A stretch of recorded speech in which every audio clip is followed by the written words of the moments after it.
ఆశకి అద్దుండల్లా, మనిషికి సిగ్గుండల్లా. ఈ సామెత నేను ఎవరి కోసం చెప్తాను అనేది ఈ పాటికి మీకు అందరికీ అర్థమైపోయే ఉంటుంది. మా సుప్పనాతి సుర్పణక గురించే చెప్తాను.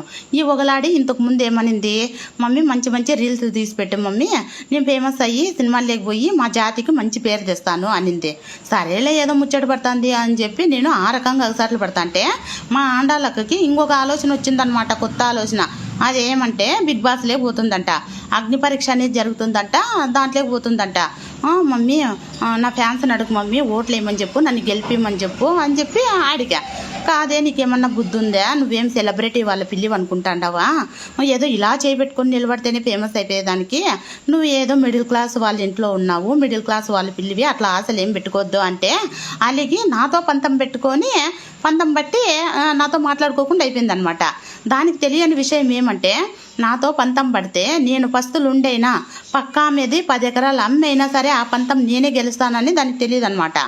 సరేలే అని చెప్పి నేను మాట్లాడడం మానేసినాను దాంతో.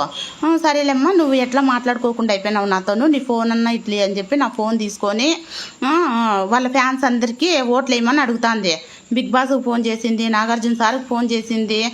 ఫోన్ చేసి అందరినీ అడిగి మెసేజ్లు పెట్టి గెలిపించమని అడిగి అలసిపోయి పండుకుందనమాట. గెలిపించండి అమ్మా, గెలిపించండి, బిగ్ బాస్లోకి పోతుందంట మీ ఫ్యాన్స్, గెలిపించండి.